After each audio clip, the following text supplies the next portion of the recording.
Hello बच्चों, welcome back to my YouTube channel LTR GK study पे आप सभी का स्वागत है। मेरा नाम है कलाम और आप देख रहे हैं LTR GK study YouTube channel. दोस्तों, आज बात करेंगे सामाजिक विज्ञान के बारे में। किसी सामाजिक विज्ञान यानी कि सोशल साइंस क्लास क्लास 8 का बात करेंगे बच्चों, जिसमें पहला है हमारा इतिहास। क्या बात करेंगे? इतिहास के बारे में। जो अध्याय नंबर 1 बात करेंगे, अध्याय का नाम है कैसे, कब और कहाँ। कैसे, कब और कहाँ, इसके बारे में जानेंगे। तो पहले इतिहास को जानना जरूरी है। इतिहास होता क्या है, इतिहास क्यों पढ़े, इसके बारे में जानना जरूरी है ना। तो जानते हैं इतिहास किसे कहते हैं। इतिहास को अगर आप सीधा शब्दों में कहना चाहेंगे ना, तो इतिहास मतलब होता है इति मतलब बीती। इति का मतलब बीती। बीती हुई बातों को जानना ही इतिहास कहलाता है। ठीक है। इति यानी कि बीती हुई बातों को जानना ही इतिहास कहलाता है ना। याद रखिएगा। चलिए आपको बताएंगे। अभी फर्स्ट पॉइंट में आएंगे। देखिए, अभी हम लोग बात करेंगे बहुत ही विस्तार से, है ना। तो फर्स्ट पॉइंट हमारा आता है बच्चों, तारीखों क्यों महत्वपूर्ण है। जो तारीख है वो क्यों महत्वपूर्ण है, इसके बारे में चर्चा करेंगे विस्तार से, है ना। अगर वीडियो में कोई भी डॉट रह जाना है तो कमेंट में पूछ लेना है, ताकि कोई भी डॉट आप लेकर ना जाए। तो बात करेंगे। देखिए, अतीत में चीजें किस तरह थी।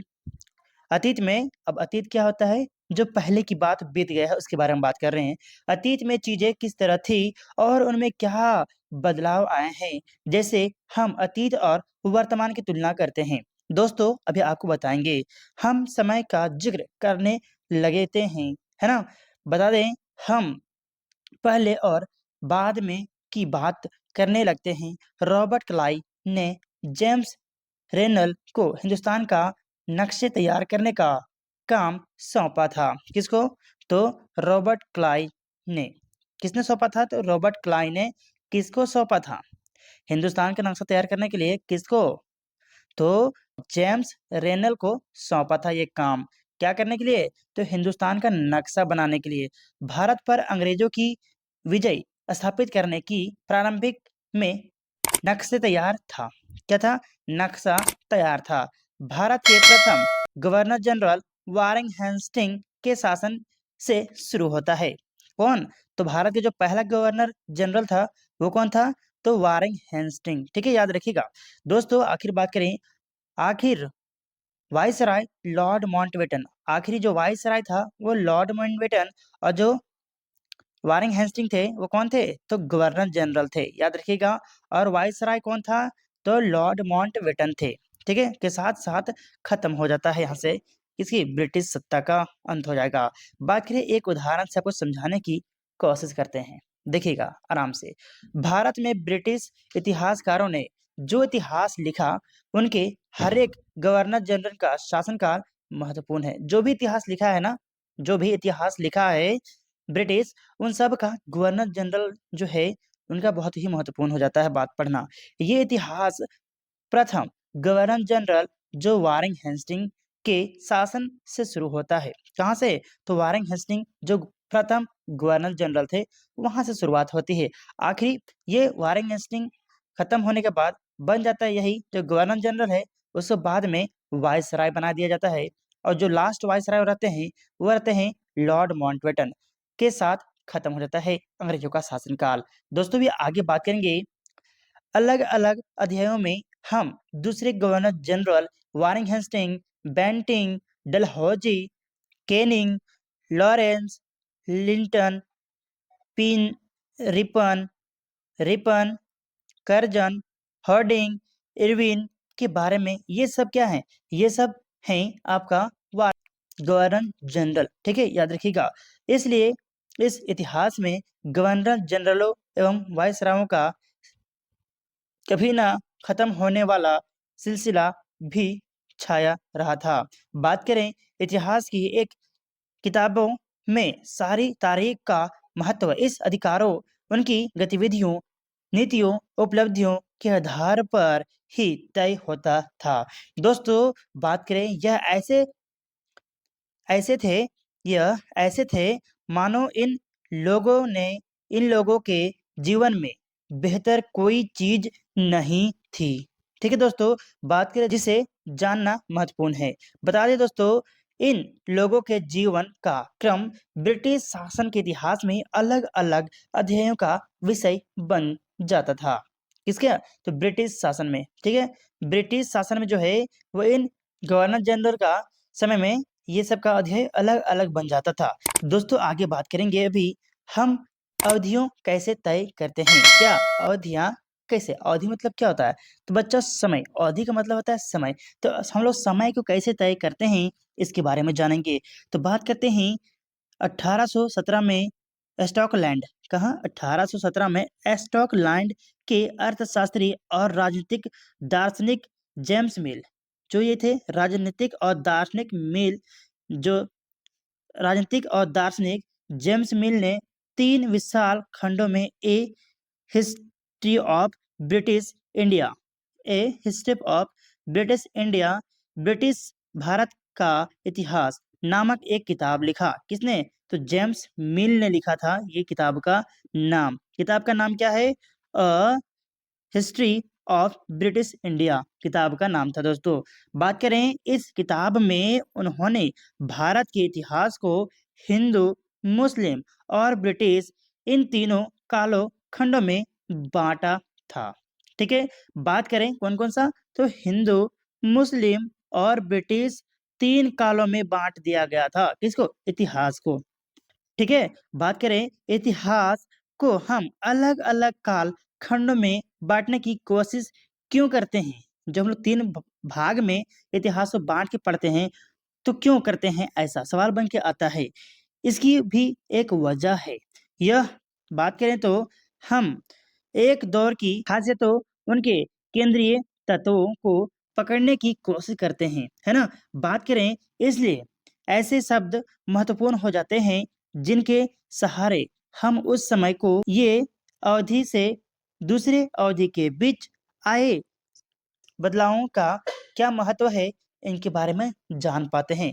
इसीलिए हम लोग इतिहास को 3 भाग में तोड़ के पढ़ते हैं। तो इतिहास यानी कि हिस्ट्री को 3 भाग में कौन-कौन से तोड़ के पढ़ते हैं दोस्तों? तो पहला ही हमारा जानेंगे अभी 3 भाग इसका, ठीक है? तो पहला है प्राचीन काल, ठीक है? प्राचीन काल, दूसरा है मध्यकाल, है ना?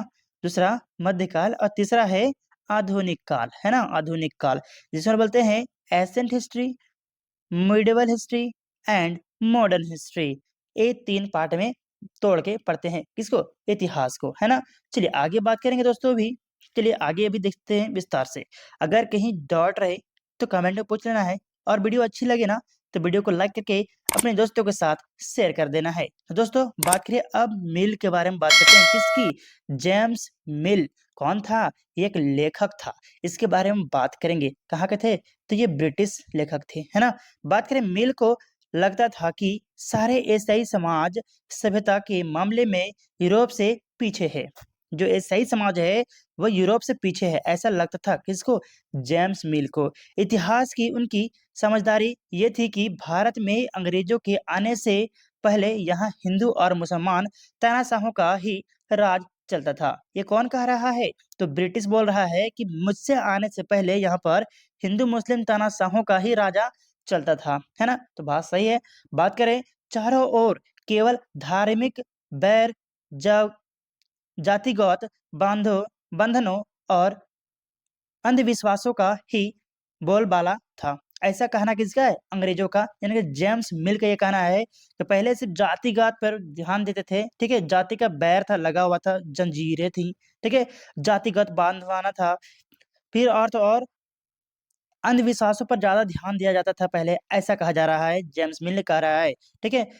मिल ने कहा मिल की राय में ब्रिटिश शासन भारत को सभ्यता की राह पर ले जा सकता था। इस काम के लिए ज़रूरी था कि भारत में यूरोपीय शिष्टाचार, कला, संस्थाओं और कानूनों को लागू किया जाए। अंग्रेज क्या बोल रहा है कि इसको सभ्यता के तरफ पर ले जाएँगे, लेकिन ये क्या करते हैं? शिष्टाचार को अपनाते हैं। किसकी शिष्टाचार? तो इंग्लैंड वासियों के शिष्टाचार को अपनाते, उसकी कला, उसकी डिजाइन को अपनाते, उनकी संस्थाओं को अपनाते, उनके कानूनों को अपनाते, तो वो कहाँ ले जाते? एक सभ्यता की ओर, एक एरिया की ओर ले जाते। ठीक है, ये कहना है किसका? जेम्स मिल का। बात करें, मिल ने तो यहाँ तक सुझाव दिया था कि अंग्रेजों को भारत के सारे भूभाग पर कब्जा करने कर लेना चाहिए। क्या बोल रहा था? कि अंग्रेजों को पूरा भारत में ही कब्जा कर लेना चाहिए। जो हमारा भारत देश है, उस पूरे भारत देश में अंग्रेजों का ही कब्जा कर लेना चाहिए, ऐसा बोल रहा है। सोचो, ठीक है? याद रखिएगा बच्चों, कौन कह रहा है? तो जेम्स मिल कह रहा है। ठीक है? ताकि भारत को ज्ञान और खुशी जीवन प्रदान किया जा सके, ऐसा कहना था जेम्स मिल। अरे गधा, तुमको नहीं पता, यह हमारे सिंधु घाटी सभ्यता में तुमसे ज्यादा डेवलप लोग थे, है ना? सही बात है कि नहीं? सही बात है। लेकिन पता क्या है अंग्रेज को? जेम्स मिल अब बहुत बड़का इतिहासकार समझ रहा है। आगे देखिए मिलेगा कितना बड़ा इतिहासकार हो। ठीक है, बात करें इतिहास की, इस धारणा में अंग्रेजी शासन प्रगति और सभ्यता का प्रतीक था। बात करें अंग्रेजों द्वारा सुझाव दिया गया वर्गीकरण से अलग हटकर इतिहासकार भारतीय इतिहास को आमतौर पर प्राचीन, मध्यकाल और आधुनिक काल में बांट दिया गया। ठीक है, किन किन कालों में? तो प्राचीन काल में, मध्य काल में और आधुनिक काल में बांट दिया गया इतिहास को। ठीक है, याद रखिएगा। पश्चिम में आधुनिक काल को विज्ञान, ठीक है, तर्क, लोकतंत्र, मुक्ति और समानता जैसी आधुनिकता की ताकत को विकास का युग माना जाता है। किसको? आधुनिक काल को यहाँ पर डेवलप हुआ वो सारा कुछ। कौन कौन सा? विज्ञान, तर्क, लोकतंत्र, मुक्ति, आजादी, स्वतंत्रता, ये सब हमको मिला कब? तो आधुनिक काल में। बात करें अंग्रेजों के शासन वाले युग को औपनिवेशिक काल यानी कि औपनिवेशिक युग कहते हैं। किसको? जिस समय भारत में अंग्रेज शासन कर रहे थे, उस समय हमें उपनिवेश कहा जाता था। क्या कहा जाता था? गुलाम कहा जाता था, है ना? उसी को उपनिवेश कहते हैं। देखिए बात करें अब यहाँ उपनिवेशक क्या होता है? उपनिवेशक क्या होता है, इसके बारे में जानेंगे। तो बच्चों मैं बता दूं, उपनिवेशक किसे कहते हैं? तो औपनिवेशक कहते हैं उसे जो गुलाम हो, एक दूसरे को गुलाम बना देना, उसी को उपनिवेश कहते हैं। ठीक है, अगर वीडियो अच्छी लग रही है ना, तो वीडियो को लाइक करना है बच्चों, और तो और अपने दोस्तों के साथ शेयर करना है, ताकि वो भी क्लियर कट पढ़ सके। चलिए दोस्तों, आज बात करेंगे अभी औपनिवेशिक क्या होती है ना, औपनिवेशिक क्या होती है, उसके बारे में बात कर रहे थे अभी। तो चलिए बात करते हैं। अंग्रेजों ने हमारे देश को जीता और अस्थाई नवाबों और राजाओं को दबाकर अपना शासन स्थापित किया। ठीक है, जब वो जीता राजाओं से, जो वहाँ के नवाब थे उनसे जीत लिया, भारत के राजाओं और नवाबों से, उनसे ही शासन करवाया हम पर। उन्होंने अर्थव्यवस्था का, समाज पर नियंत्रण स्थापित किया। बात करें अपने सारे खर्चों को निपटाने के लिए राजस्व वसूल किया। कौन? अंग्रेज। कहाँ से? भारत से। ब्रिटिश शासन के कारण यहाँ की मूल्यों, मान्यताओं पर पसंद नापसंद, रीति रिवाज व तौर तरीकों में बदलाव आ गया। पहले कैसे रहते थे, अब अंग्रेज आने के बाद बहुत सारे बदलाव आई। बात करें जब एक देश पर पर दूसरे देश के जब दबदबे से इस तरह के राजनीतिक, आर्थिक, सामाजिक और सांस्कृतिक बदलाव आते हैं, तो इस क्रिया को औपनिवेशिक कारण कहा जाता है। औपनिवेशिक यानी गुलाम के कारण कहा जाता है। किस किस में बदलाव? तो आर्थिक, राजनीतिक, सामाजिक और सांस्कृतिक बदलाव हो जाए, तो कहेंगे हम लोग औपनिवेशिक कारण का बदलाव है। दोस्तों अब नेक्स्ट वीडियो में बात करेंगे औपनिवेशिक साम्राज्य की प्राकृतिक एवं अव्यवस्था, इसके बारे में नेक्स्ट वीडियो में। अगर वीडियो अच्छी लगी है तो वीडियो को लाइक करके अपने दोस्तों के साथ शेयर करना है, और तो और नेक्स्ट वीडियो के लिए हमें फॉलो जरूर करना है। तो दोस्तों आज के लिए इतना ही, फिर मिलेंगे नेक्स्ट वीडियो में। तब तक के लिए जय हिंद, वंदे मातरम।